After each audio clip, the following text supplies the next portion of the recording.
Bienvenido, peregrino.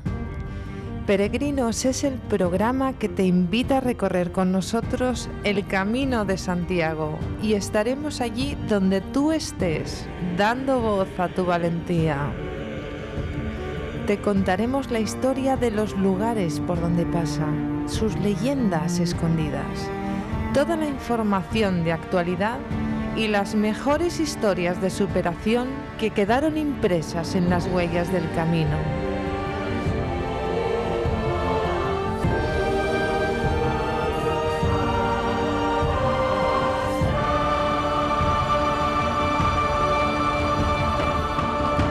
Bienvenido, peregrino, a un programa más. Soy Ana Martín y hoy voy a contarte una historia de una mujer que viene de Hungría, que en aquellos años sale del comunismo y se encuentra por primera vez con la libertad en el Camino de Santiago.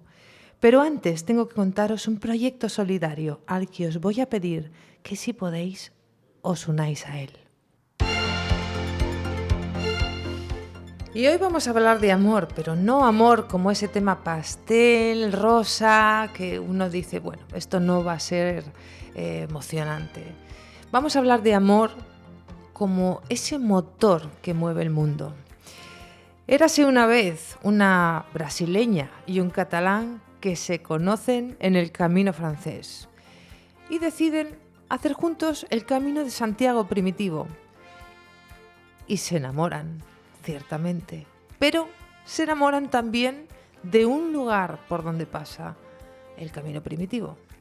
Se enamoran del pueblo de Salas y deciden tener un sueño y deciden cumplir un sueño. Vamos a ver cuál es. Vamos a hablar con Patricia Barbie Costa, esta brasileña que deja su vida, una ejecutiva de cuentas, y pega un cambio con un catalán. Y todo debido al Camino de Santiago.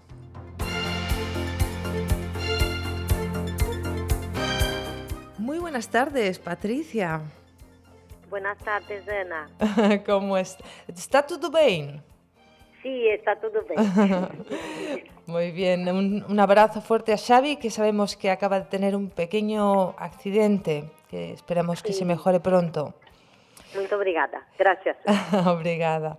Patricia y Xavi regentan ahora un albergue o también es hotel.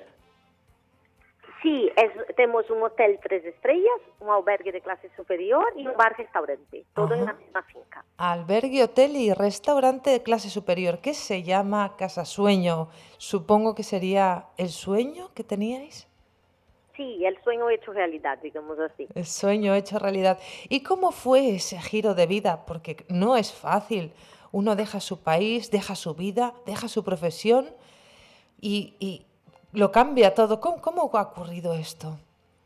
Sí, bueno, yo siempre digo, por detrás de la historia bonita, de esta historia tan bonita, hay mucho esfuerzo y muchos desafíos. Sin duda. No todos fueron muchos retos. Claro. Y sobre todo yo veniendo de otra cultura y llegando a un país diferente, con un clima diferente, y todos fueron muy solícitos conmigo, pues era un desafío personal muy grande.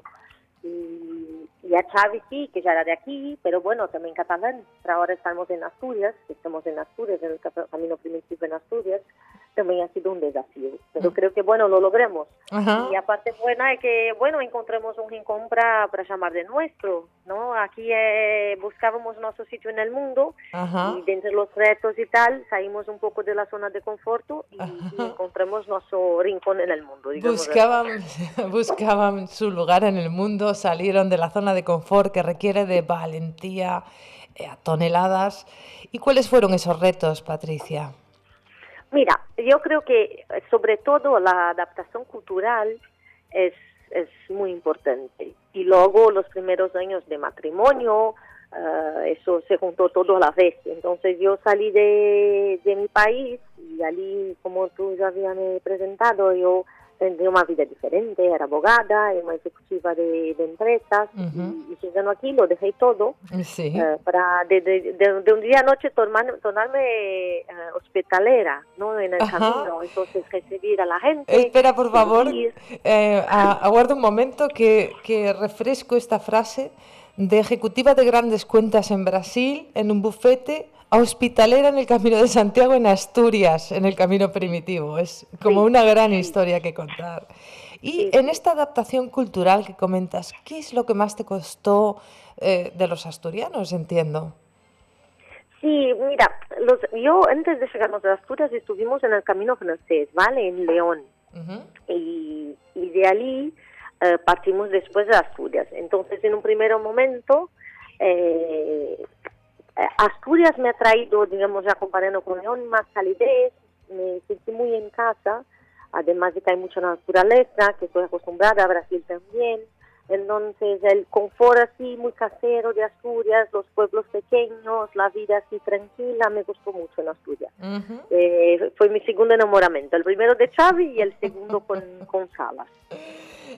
Calidez y hospitalidad de los asturianos. Enhorabuena a esa gente del norte por lo que acaba de decir Patricia, una brasileña que aterrizó aquí y la recibieron bien. Y entonces, en esa adaptación cultural, en esa adaptación matrimonial, en esa adaptación de enfrentarse a un nuevo proyecto, ¿cuál fue la piedra que recuerdas más rascosa? Bueno, nosotros, sinceramente hablando, nosotros construimos de cero, ¿no? Entonces, construir un proyecto de cero, emprender, es muy desafiador. Entonces, sufrimos muchísimas piedras, Ujú. desde los papeles, la burocracia, hacer, bueno, emprender el camino no es tan sencillo porque es patrimonio de la humanidad. Entonces, ahí, en papeleo y proyectos, tardamos 3 años. 3 años. Sí, 3 años. Y fueron 3 años eso. Ya este nuevo, bueno, trabajamos primero, después paramos de trabajar para podernos dedicar 1000 por 1000 al proyecto, desde el dibujo, después pensando un poco cómo serán los procesos, la ejecución. Y esto yo creo que fue el mayor desafío. Y Ujú. cuando estábamos más o menos a un año de abrir, que aún nos quedaba construir y todo, bueno, queríamos un bebé y me quedé embarazada. Entonces, el desafío ha venido todo a la vez, Todo a la la vez, vida de sí. madre y también de emprender, que ser emprendedor es muy desafiador. No Sin sé duda. en otros países porque no emprendí en Brasil, pero estoy segura que también, y en España también es muy desafiador ser una emprendedora autónoma y mujer. De que tuve una charla sobre este tema, es muy desafiador. El nivel de vértigo aumenta, sin duda. También el nivel de alegrías cuando todo retorna y el nivel de satisfacción, creo. Claro, Em, claro, sí. Cuando emprendes, trabaja para ti mismo y pones exactamente como quieres que sea, pones tus sueños, tu ilusión y lo que vuelve a ti es eso, más recompensa, sobre todo trabajando con el camino. Cuando la gente llega aquí con su estado más puro de necesidad, después de caminar 20 kilómetros, y se siente a gusto, se sabe una sonrisa, un vaso de agua fría, y esto, ¿sabe? De ahí no es el dinero que te paga. Claro, tengo que pagar cuentas, claro. pero te mueve una otra energía. El corazón. Patricia, una pregunta. En Casa Sueño, ¿qué diferencia tiene con respecto el albergue y el restaurante con respecto a otros lugares? ¿En qué se hace notable Casa Sueño? Mira, sí, los comentarios que tenemos por internet nos dejan muy contentos porque llegamos exactamente a donde queremos, en el corazón de la gente. Entonces la gente llega aquí y se siente en casa, se siente parte de nuestra vida, ¿no? Tenemos una familia, estas veces mi hija por aquí pequeña, yo, mi marido, mi padre vinieron de Brasil para poder estar con la nieta. Entonces la gente se siente muy confortable, nos ayuda con cosas, tenemos un amplio jardín para que la gente esté a gusto disfrutando del aire libre, de la naturaleza, sobre todo después de la pandemia, algo que la gente agradece mucho. Sí.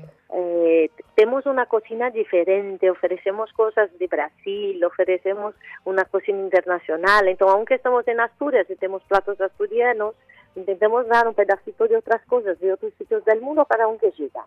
Ajá. Y esto la gente se queda muy contenta, ¿verdad? Que yo creo que aceptamos mucho en la forma que lo hacemos. Patricia, enhorabuena por ese proyecto y por esos logros conseguidos. Seguro que quedan retos por delante. Un lugar donde tiene una cocina internacional y asturiana a la vez, en Salas, en Casa Sueño, donde uno no llega a un albergue, llega a su casa.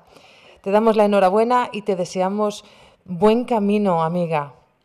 Muchas gracias, me ha sido un placer. Espero que con eso incentive más gente a perseguir sus sueños, que se pueden hacer realidad y sobre todo con mucho esfuerzo, resiliencia y dedicación. Desde Peregrinos los animamos también siguiendo tu recomendación. Un abrazo muy fuerte. Por favor, igual, un saludo a todos, aquí os esperemos. Buen camino. Buen camino, un abrazo. Un abrazo.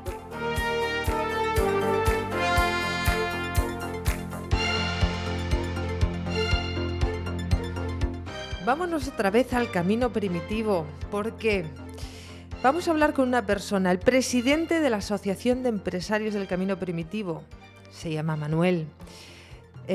Están haciendo muchas acciones por el camino, pero tienen una muy especial, una que tendrá lugar dentro de poco, el 30 de octubre. Es un proyecto que nace por la desolación que deja la pandemia en muchas personas y familias, y este grupo de personas, de empresarios relacionados con el camino primitivo, se une para ver qué pueden hacer para ayudar, qué pueden hacer con sus recursos que manejan y el paisaje en el que están situados, el Camino de Santiago, y diseñan un proyecto futuro, muy próximamente, que se llama El Camino Solidario. Vamos a hablar con Manuel para que nos explique este proyecto de la Asociación de Empresarios del Camino Primitivo.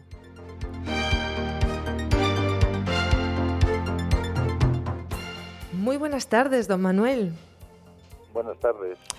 ¿Cómo nace este proyecto del Camino Solidario? Bueno, pues estoy pensando en qué podíamos hacer en el Camino Primitivo, que como promoción y como algo que pudiera ayudar a otra gente, pues surgió la idea de hacer un camino solidario donde la gente haga la peregrinación y a la vez haga unos donativos, incluso invitar a empresas de fuera que no estén ni a lo mejor ni involucradas con el camino, que puedan hacer una aportación a ese evento. Y desde nosotros lo que queremos hacer con toda esa recaudación, en conjunto tenemos contactos con Cáritas para donárselo a Cáritas y que ellos hagan una distribución, porque bueno, eso para nosotros ya sería mucho más complejo, ¿no? Claro, llegar a las familias que lo necesiten, que necesiten pagar, por ejemplo, los recibos de la luz, por ejemplo. Sí, es un poco la idea. Después de esta etapa que nos tocó vivir tan dura, pues creemos que hay mucha gente muy necesitada. Entonces, bueno, pues surgió la idea de esto y de eso, bueno, pues organizamos un camino y bueno, invitamos a todo el mundo que participe en el paso del trayecto del camino en todos los municipios, bien sea a lo mejor caminando un día, un tramo, bueno, como la gente pueda, ¿no? Uh-huh. ¿Y qué etapas van a hacer del Camino Primitivo en este proyecto solidario? Bueno, pues se va a hacer en 10 días de Oviedo hasta Lugo. Ajá. Y después, bueno, de Lugo ya ahí pasaríamos a hacer una terminación en Santiago, ¿no? Ajá. ¿Dónde tienen ya preparada una página donde la gente se podría inscribir o mostrar interés o pedir información sobre esto? Sí, tenemos una página donde estamos alojando todos los asociados, que es elcaminoprimitivo.org, donde ahí hay un contacto que, bueno, todo el que esté interesado se puede inscribir ahí o vamos a dar una reseña de contacto y ya contactaremos con él. Elcaminoprimitivo.org. Allí tenemos información, nos podemos inscribir o mostrar interés para que alguien nos contacte y cuenten con nosotros, ¿no? Entonces la gente se movería como en grupo, ¿no? Se uniría en las etapas que quisiera o que pudiera hacer con tiempo. Pues si uno dispone de 3 días o los 10 que lleva todo el proyecto. Y como, por ejemplo, yo me apunto, voy a Oviedo de peregrina, me uno al grupo, ¿es así? Sí. ¿Y cómo? Bueno, la idea es crear un núcleo, digamos, que va a salir desde Oviedo, va a ser el que va a hacer el camino entero, donde habrá, vamos, en su mayoría socios, y después, de hecho, ya nos dijeron que en Oviedo pues iba a apuntar gente del ayuntamiento, de cofradías nos llamaron el otro día que estaban interesados en participar en una etapa. Menuda marcha, eso suena una marcha solidaria totalmente a través del Camino de Santiago.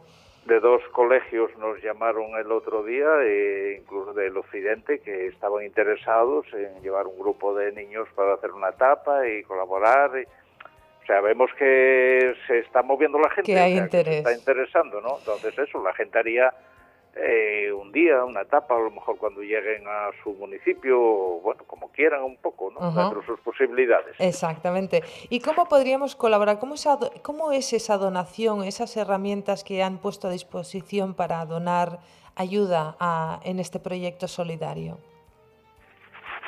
Bueno, ahí me pillas un poco porque Se está no sé si en construyendo, la ¿no? página web que colgaron algo ya, pero es que como eso lo queríamos que fuera los canales de Cáritas, Ajá, quieren no que sé vaya como si ahí, directamente, ¿no? claro, ahí no debe estar cerrado todavía el tema porque queríamos que, bueno, o bien Cáritas nos pone una cuenta o a ver qué mecanismos Ajá. nos da para esas aportaciones, ¿no? Bueno, que vaya directamente, eso muestra transparencia y normalmente da mucha confianza de que no va pasando por 40 manos antes de llegar a su destino.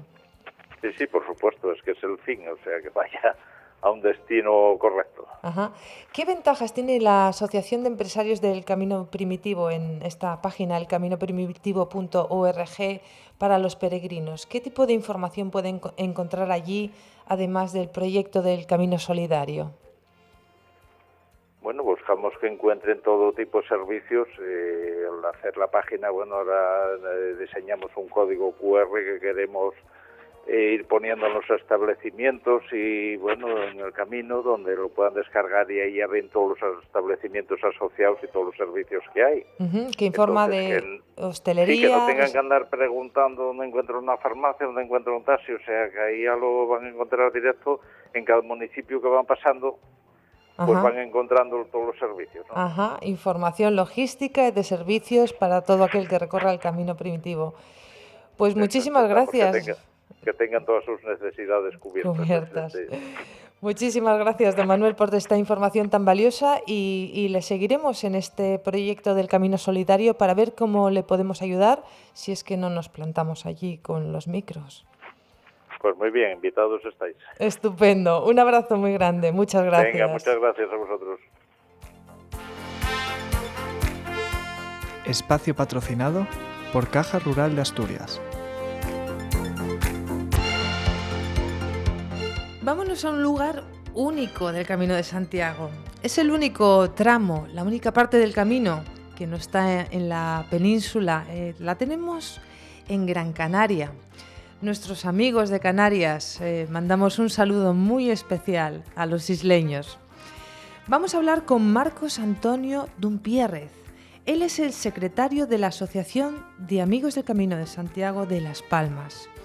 Una persona que no solo nos va a dar toda la información para nuestros amigos de Canarias, sino que también nos va a contar la historia que tiene detrás. Como ya supondrán, es especial.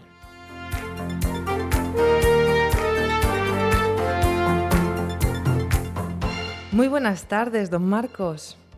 Buenas tardes. Muchas gracias por atendernos, porque este tema de las islas, el Camino de Santiago en Gran Canaria, para mí es algo totalmente desconocido, quizá para muchas personas, y le agradecemos que nos vaya a informar sobre este tema. Será un placer. ¿Cuántos caminos hay en Gran Canaria? Bueno, tienen la peculiaridad que el camino siempre es saliendo de casa, ¿no? Yo creo que prácticamente igual que aquí en el continente, que caminos hay tantos como peregrinos, ¿no? Uh-huh. La meta es la única que coincide en todos los peregrinos. Hay que visitar 2 templos que tenemos de vocación jacobea. Uno lo tenemos en Santiago de los Caballeros de Galdar y otro en San Bartolomé de Tirajana. Uh-huh. Tiene 3 bulas papales, ya la última bula que fue de Juan Pablo II es imperpetua, ya no hay que renovarla, y visitando el templo, haciendo la peregrinación, pues obtiene el jubileo, ¿no? En Año Santo, por supuesto. Uh-huh.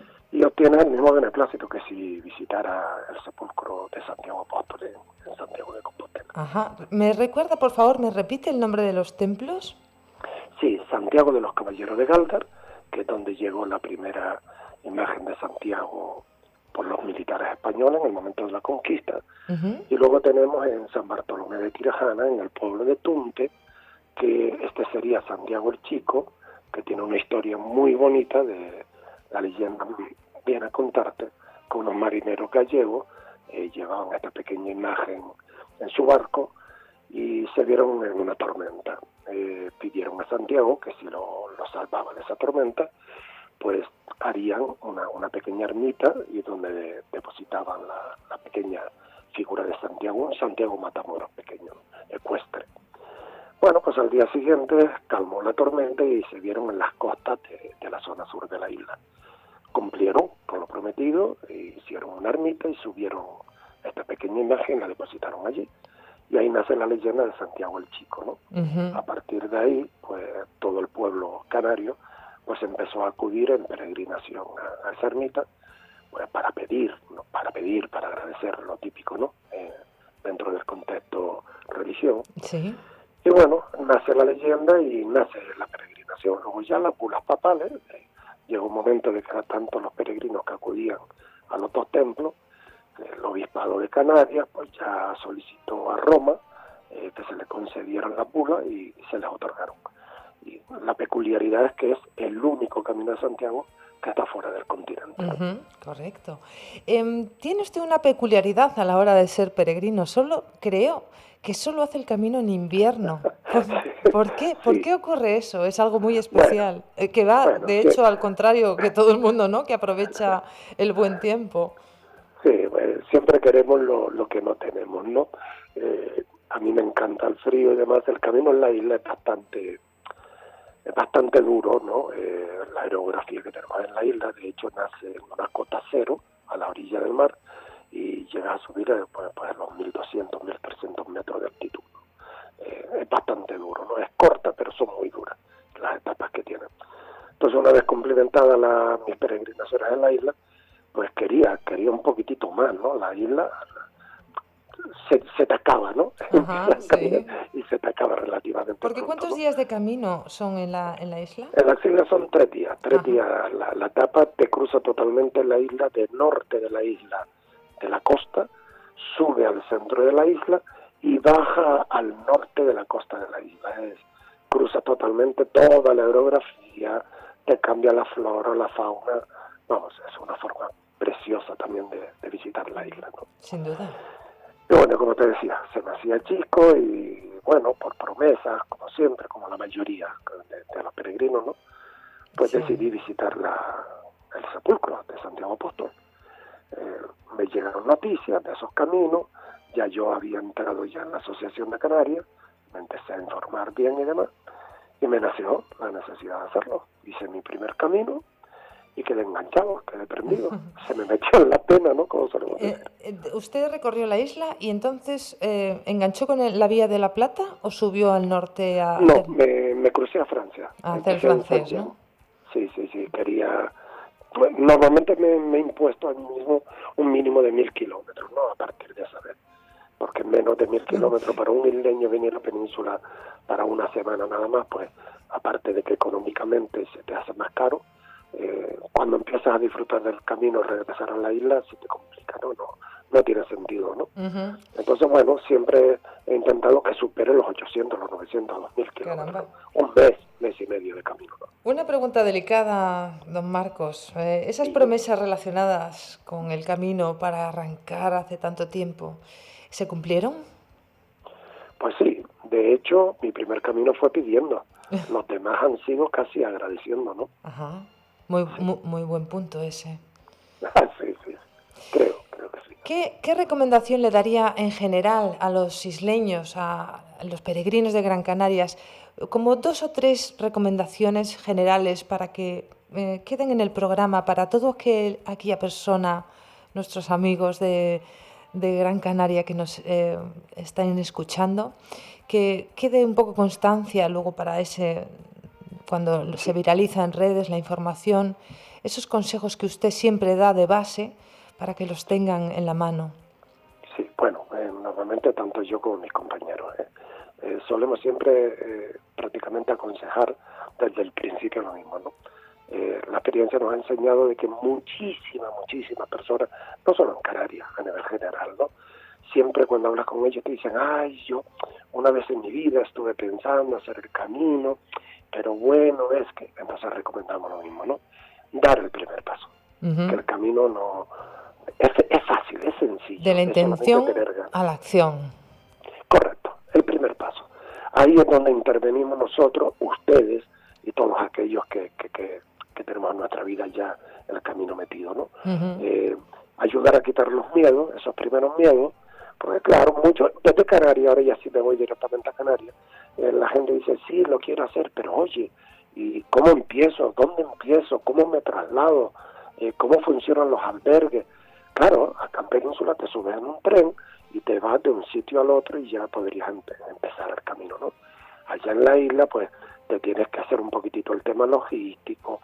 Si eres peregrino de invierno, el problema de siempre, albergues abiertos solo podrás tener, yo tengo calculado con 30%, ¿no? Tienes que prepararte un poquitito más físicamente, ¿no? Para la nieve, ventisca. Entonces, perdone, ¿ha dicho que los albergues en el invierno hay un 30% abierto? Sí. De hecho, uno de los grandes problemas que solemos encontrar los peregrinos de invierno es que no puedes planificar como en verano, como en primavera, tu camino, ¿no? Sabes que en casa ya empezamos a vivir el camino antes de empezarlo, ¿no? Haciendo la planificación, ¿no? Pues bueno, que albergues haya abierto, donde me quedo, pues la media mía son 30, 35 kilómetros, empiezas a preparar todo eso. Pues bueno, de repente en la temporada de invierno, que yo la considero diciembre, enero, febrero, tu planificación, permítame la expresión, se va un poquito al carajo, ¿no? Porque llegas a lo que tú piensas que es fin de etapa para ti, y te encuentras que en el pueblo a lo mejor hay 3 albergues, pues lo típico, uno público, 2 privados, y de repente te encuentras que los 3 están cerrados. Claro. Entonces, ¿qué haces? Pues solo tienes una opción, volverte a poner la mochila y emprender otra vez camino. Claro. Y me he visto pues haciendo etapas de 40 y tantos kilómetros. Eso claro, es bastante. Los que tenemos experiencia, pues bueno, ya vas predispuesto a que te pase eso. Pero si te coges a un novato, a lo típico, un chico, una chica en solitaria, que pueden venir de Corea, que vienen de... Lo pasan mal, sí. Me he encontrado peregrinos en ese caso y lo pasan mal, sí, es cierto. Sí. De hecho, ya mis segundos, terceros, sucesivos caminos, me hice la promesa, porque mi primer camino, me ayudaron. Mi primer camino, mi primera ventisca, tenía que verme la cara, ¿no? Yo estaba asustadito, como decimos en la isla, estaba desalado, ¿no? Y de repente entre la niebla aparece un peregrino, mi querido amigo Jacinto, un charro de Salamanca, ¿no? Que ya como, vamos, es parte de mi familia. Y me ayudó muchísimo a llegar a ese final de etapa. Y me prometí que si Santiago me permitía cumplir esa primera peregrinación, intentaría ir los años de mi vida que yo pueda seguir, físicamente, por supuesto, ir simplemente a ayudar a los peregrinos. Por eso me mantengo yendo en enero, febrero, ¿no? ¿Qué afluencia tiene ahora el camino, más o menos, en las islas? ¿Cómo está? Mira, en este año jubilar, ¿no? Y en el próximo, ¿no? Que ha sido la ampliación, te digo de que allí, en Canarias, pasa exactamente lo mismo que aquí, ¿vale? Es el mismo camino, con los mismos privilegios. Entonces tenemos lo que es el 21 y el 22 como año santo. La verdad que ha tenido un empujón tremendo, ¿no? Los organismos oficiales han empezado a preocuparse por el camino, por la señalización, que estaba muy mal en la isla. Está viniendo muchísima gente de fuera, se han escrito varios libros sobre el camino de las islas y han tenido, en fin, una publicación a nivel nacional muy, muy buena. Y bueno, se está dando a conocer y nos están ya no solo por peregrinos isleños, ¿no? Sino está viniendo a las islas muchos peregrinos desde afuera, tanto europeo como nacional, ¿no? Del continente de España. Porque claro, es un camino muy cómodo por la temperatura que tenemos, ¿no? Claro. Entonces sirve como vía de escape y no es tan concurrido pues como puede ser la vía francesa en este mes de verano, que es una verdadera locura, ¿no? Estoy viviendo ahora muy cerca de Santiago de Compostela y vamos, todas las semanas acudo a Santiago, a la oficina peregrina y demás. Y este mes, por ejemplo, es una locura, ¿no? Sin embargo, en las islas, pues no, sigue siendo un camino especial y espiritual, si único. quieres, ¿no? Sí. Vamos a dejarle y recordar el teléfono, el WhatsApp, por si acaso alguien se quiere poner en contacto con nosotros de Gran Canarias o de las islas en general. Es el 623-003919, donde Jorge les atenderá amablemente, aunque si les dejan un audio de voz, también les retomaremos la llamada para escuchar historias de Gran Canaria, de los isleños, de ese camino único que no tenemos ninguna de momento en el programa. Usted, Marcos Antonio, es la primera persona que nos habla de las islas y continuaremos compartiendo cosas con ellos. Muchísimas gracias, Marcos, por su participación en Peregrino. Un abrazo a todos y buen camino. Buen camino, Ultreya. Ultreya, chao.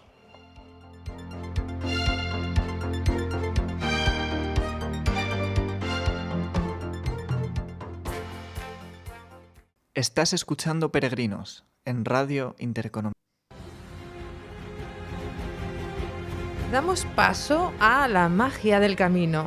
Vamos a hablar de una historia de amor en el camino y con el camino. Vamos a hablar con una persona que viene de Hungría. Ella se llama Brigitta Harbás y de repente aterrizó en otro mundo. Aterrizó en el Camino de Santiago, se lanzó con unas amigas a vivir esa aventura. ¿De dónde venía esta mujer y por qué se lanzó a hacer este camino? Lo describe con una frase que me ha llegado al corazón. Ella dice haber encontrado un mundo dentro del mundo. Vamos a hablar con Brigitta para conocer la historia de su magia.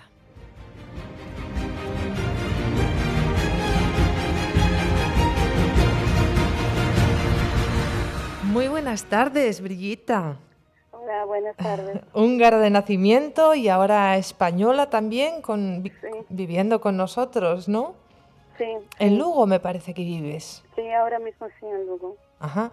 ¿Cómo fue este primer viaje al Camino de Santiago desde otro mundo, como tú bien has dicho en la carta que nos has escrito? Bueno, hemos venido la primera vez para hacer el Camino de Santiago en el 94, que hemos escuchado en el 93 que un era Año Santo, en la facultad donde yo estudiaba lo promovían, de que había carteles de que es un Año Santo y el Camino de Santiago, y nos gustó mucho la idea y queremos probarlo. Uh-huh. Entonces el año siguiente nos organizábamos un poco y hemos venido.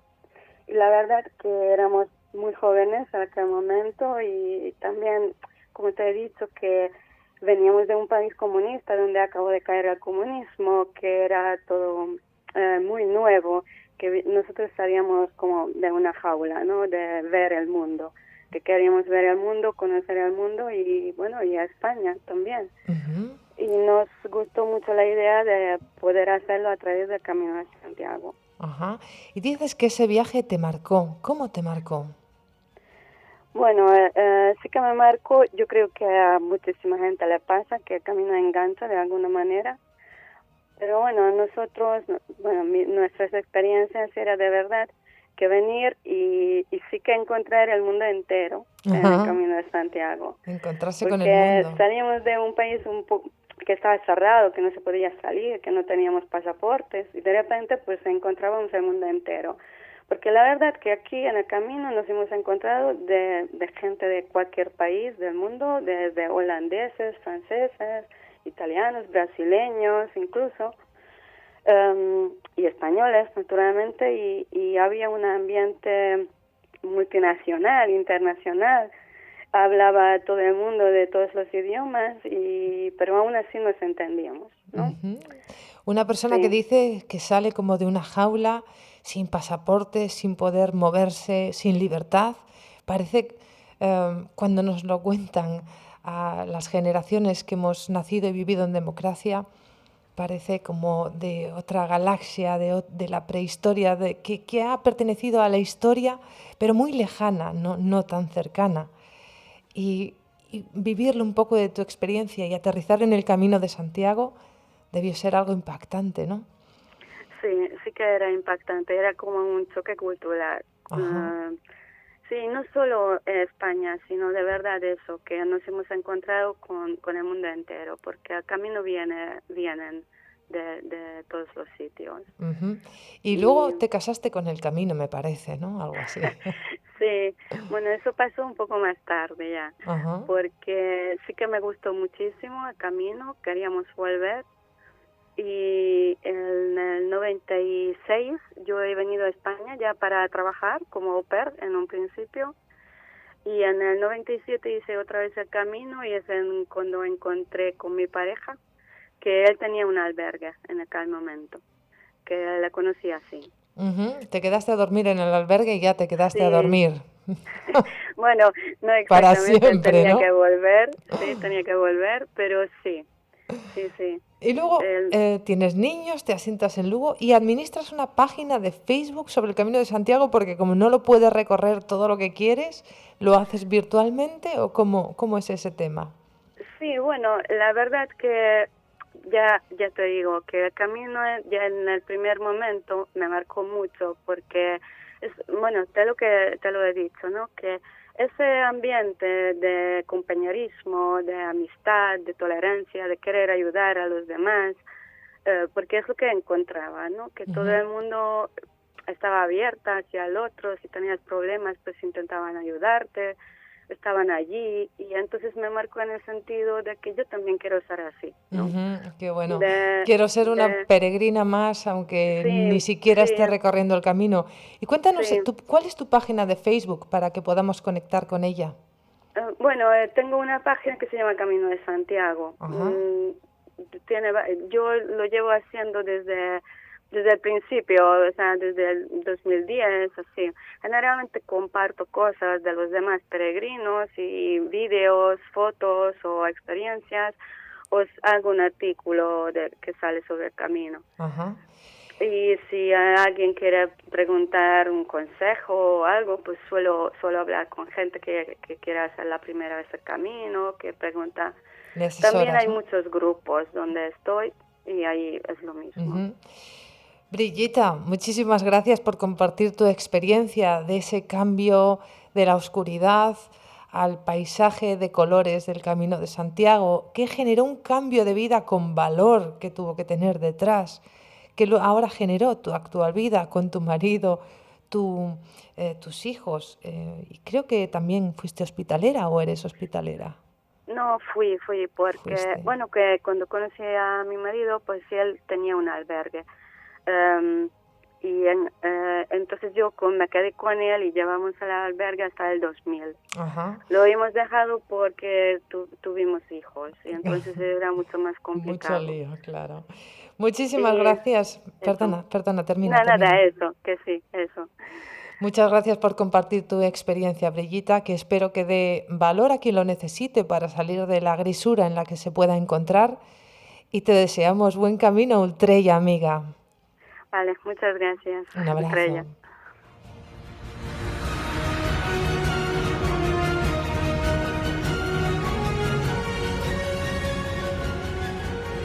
Y en esto de la magia del camino, vámonos un momento a Burgos, una ciudad maravillosa.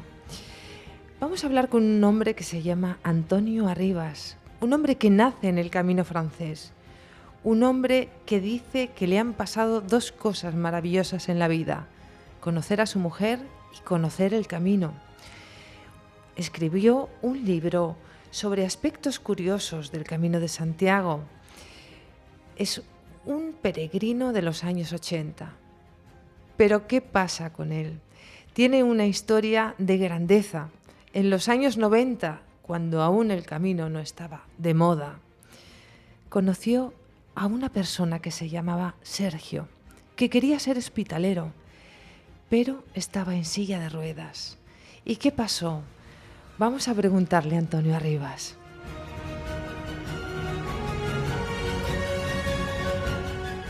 Muy buenas tardes, don Antonio. Muy buenas tardes. Gracias por atendernos. ¿Cómo es esto que el camino es una de las cosas más importantes que han pasado por tu vida? ¿Qué aportó? Bueno, creo que esto acontece con el 99% de los peregrinos, ¿no? El antes y el después de una peregrinación. creo que no tengo ese privilegio en exclusiva. Actualmente un peregrino cuando acaba el camino siempre dice lo mismo, ¿no? Que ha sido una de las experiencias más maravillosas de su vida. Y sea el peregrino de la condición humana que sea, del estamento social que sea, o sea, nunca nadie queda indiferente ante el Camino de Santiago. Es una, como bien decís, es una de las partes mágicas de la vida, ¿no? El poder peregrinar. Pero algo ocurrió con tus valores, con tus decisiones, algo me suena por el estilo. Sí, indudablemente todo ayuda en esta vida y muchas veces lo que sucede es por algo, ¿no? Piensas pues en la vida cotidiana, ¿no? Que es una vorágine y es una lucha continua, pues el camino aporta este marchamo de paz, de tranquilidad, de consecuencia, de análisis. Entonces, bueno, pues sí, intentas extrapolarlo a la vida y la mayoría de las veces sí que ayuda, sí. Yo pienso que indudablemente es algo que sí que marca de alguna manera y que sí que te ayuda, sí. Cuéntanos, por favor, esta historia con Sergio, que es de Villa García de Arosa. Un saludo a nuestros amigos y familiares en Villa García de Arosa. ¿Qué ocurrió en los años 90 con esta persona? Bueno, pues en los años 90 el número de peregrinos era mínimo, obviamente, ¿no? El camino empezaba con sus balbuceos, las asociaciones empezaban con marcar el camino, con la flecha amarilla, y bueno, pues de repente Burgos había un albergue, no es el que hay ahora, que estaba a las afueras de la ciudad, un albergue, unos barracones de madera, acondicionados de aquella manera, que se atendían más por la buena voluntad que por los medios.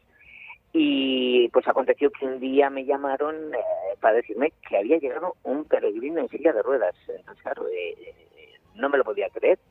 No me lo podía creer porque era la primera vez que en el camino veíamos a alguien, pues eso, con una discapacidad absoluta, en silla de ruedas. Bajé a estar con él, a ver qué le había motivado a hacer el camino. La verdad es que era un hombre con una fortaleza absoluta, física, mental, muy bien amoblada la cabeza, y bueno, pues los medios de comunicación se hicieron eco. El hombre partió, al día siguiente o a los 2 días vino su mujer y ya partió con su mujer hasta Santiago, y a la vuelta de un mes recibo una carta en la que me dice que le gustaría ser hospitalero voluntario, porque como tuvo que permanecer 3 días esperando a la llegada de su mujer, pues que le había cautivado. Uh-huh. Claro, para mí era un problemón tremendo, ¿no? El decirle que no, pues hombre, era de alguna manera rechazarle, pues tampoco ayudábamos nada en la integración de las personas, pero por otra pensaba que si la cosa salía mal no iba a ser bueno ni para él, ni para la asociación, ni para el camino, ni para los propios peregrinos, ¿no? Entonces, bueno, pues yo le dije, ¿estás convencido? Sí. Oye, ten en cuenta que las puertas para pasar una silla de ruedas, y me dijo, no, cuando estuve en Burgos ya las medí. Entonces ahí ya me dio ya la certeza de que este hombre lo tenía todo clarísimo. Uh-huh. Accedimos, vino y repitió 5 años y vino a una ciudad dura donde las haya en invierno. Venía del 15 de diciembre al 15 de enero en un paraje solitario en una ciudad de Burgos a las afueras, en la que, bueno, pues concretamente se llama la Finca del Parral, que recibe el nombre porque plantaban viñas para dar vino a los peregrinos. Pues este hombre allí hizo una labor, bueno, increíble desde el momento que tuvo una serie de ideas que luego las extrapolamos a más asociaciones. Se dedicaba a pintar vieiras, ¿no? Su mujer tenía, no sé si una lonja, una pescadería en Villa García de Arosa, entonces todas las cascaretas de las vieiras se las traía y tenía cierta mano pintando pues imágenes, mensajes, tenía cierto don. Entonces empezó a decorar vieiras, y cuando venía un peregrino, si venía con la vieira sin decorar, se la cambiaba por una de él, si venía sin vieira le regalaba una, y lo extrapolamos a los colegios de Burgos. Y Ujú. los muchachos de entonces de los colegios se metieron en esa dinámica y no recuerdo, pero al pie de 1000 conchas se pintaron y se repartieron en el camino. O sea, tuvo una serie de cosas que dices, esto solo puede pasar en el camino. Esto sí que es parte de la magia que acompaña al camino. Entonces, Antonio, gracias a ti, a tu ayuda, Sergio pudo ser hospitalero y cumplir su sueño a pesar de estar en silla de ruedas. Sí, pero no gracias a mi ayuda. Yo creo que él lo tenía tan claro que el que quedó derrumbado realmente fui yo y los peregrinos que venían con, pues eso, imaginad por un momento Burgos, una ciudad que a las 5 en invierno es de noche, con un frío tremendo, con nieve, con hielos y demás, que la ciudad literalmente les machaque y que cuando llegaban al albergue querían mostrarse un enfado, pero claro, se derrumbaban al ver que el hospitalero que les atendía era un discapacitado en una silla de ruedas. Ya no tenían argumentos ni tan siquiera para decir Burgos es que tiene una entrada horrorosa. No, se derrumbaban en ese mismo momento. Imagino la escena, un peregrino mojado, cansado, quejoso, que llega pues incluso un poco enfadado, abre la puerta y le recibe ese hombre para atenderle que Sin no duda, sin duda. puede Sí, porque caminar. además era un hombre con una sonrisa permanente, o sea, con lo cual el que le abría la puerta era una sonrisa, más que encima era una sonrisa en una silla de ruedas, o sea, era algo tan atípico y tan poco conocido, porque claro, estamos hablando de principios de los 90, que tampoco es que hubiera demasiados albergues y demasiados hospitaleros y demasiados peregrinos. Efectivamente, la época de la flecha amarilla, que la recuerdo perfectamente. Vamos a tratar de contactar, vamos a tratar de buscar a Sergio si sigue en Vila García de Arosa, para hablar con él y esa experiencia que tuvo contigo. Muchísimas gracias, Antonio Arribas, por atendernos en Peregrinos y contarnos tu grandísima experiencia con el camino y con este hombre. Muy bien, muchísimas gracias a vosotros por promocionar y por contar estas historias que realmente es lo que hacen grande al camino. Un abrazo muy grande, buen camino. Otro para vosotros, Ultrella. Ultrella. Chao.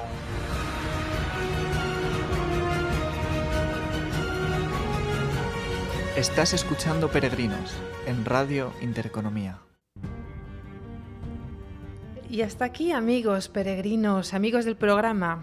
Un programa más de Peregrinos donde no podemos dejar de enviar nuestro abrazo caluroso a La Palma, nuestro afecto, nuestra empatía, nuestro corazón con la gente que está sufriendo, que ha perdido sus casas, que si ahora los seguros no cubren esto, que si ahora lo otro, que si las ayudas van a llegar tarde. ¿Cómo puede ser que las ayudas vayan a llegar tarde si ya se sabe lo que está pasando? Hay que estructurar los planes para que todo aquel remedio llegue cuanto antes. Y queremos recordarles también el Camino Solidario que organiza el presidente de la Asociación de Empresarios del Camino Primitivo. Tendrá lugar el próximo 30 de octubre y sale de Oviedo. No hace falta que hagan todo el camino. Pueden hacer un tramo, una etapa, unas horas, una semana, lo que ustedes quieran, pero apúntense a este proyecto que va directamente a Cáritas en elcaminoprimitivo.org. ¿Y por qué apúntense? La gente que recurre a Cáritas, ¿ustedes creen que la ven? Por supuesto que no. Pasan dificultades, hambre, frío, pueden pagar la luz, pueden comer lo que quieran. Pues ya les digo yo que no lo saben, porque aquel que pide ayuda normalmente está avergonzado y quiere estar en el anonimato. Van a ayudar a ustedes a gente anónima, a gente que no conocen, a gente que quizás se puedan cruzar por la calle, pero que silenciosamente van a pedir ayuda, quizá todas las semanas, quizá todos los días, en las cocinas solidarias, en Cáritas, para poder afrontar uno de esos famosos recibos de la luz de estos momentos. Buena semana, queridos amigos. Les deseo que sean felices y no se olviden de una recomendación de un libro que me encanta, El Principito. Ve por ello una y otra vez hasta que el miedo te tenga miedo. Sean felices, amigos. Les deseo una feliz semana. Un abrazo muy grande. Soy Ana Martín desde Peregrinos. Cuídense.